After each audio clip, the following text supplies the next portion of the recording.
Hindi ko nga lang magpabili. Ayaw. Ayaw sa akin matcha. Ayaw. Ayan po ang matcha. Timplahan ako ni Kuya ng matcha for today's video. Favorite ko talaga ang matcha. Ayan, naglagay na siya ng 2 spoon. 1 and a half lang. 1 and a half lang ba yun? Okay, 1 and a half lang daw. Tapos sugar. Yan ang flow. Yan ang 2, yung sugar. Tapos next, nalagyan na nyo ng hot water. Siyempre, konti lang. Yan. Tapos, i-mix-mix lang. Ay, sorry, Drum. Sorry, Drum. Ayan na po siya. Ayan,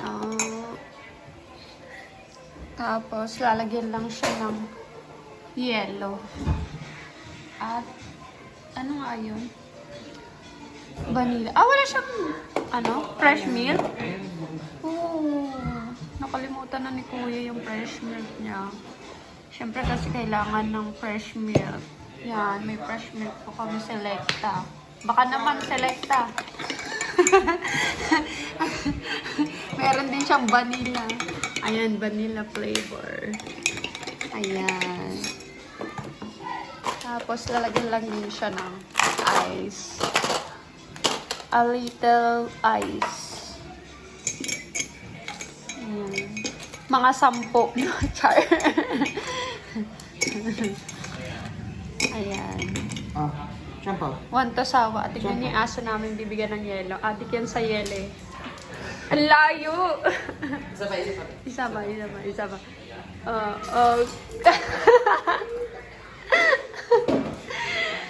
Umabot. Good job, Trampoline. Ayan, mahilig yan sa yellow. Ang aso namin si Trampoline. Balik na tayo sa matcha. Tapos na kasi siya. Patapos na. Diba? Simple lang gawin yung matcha. Yan, lalagyan lang siya ng fresh milk. Konting fresh milk ko lang. Tapos, okay na yan. Okay na daw ito. Ayan. Pwede na siyang inumin. Sa mga addict dyan sa matcha. Sa matcha. Alam nyo na ha.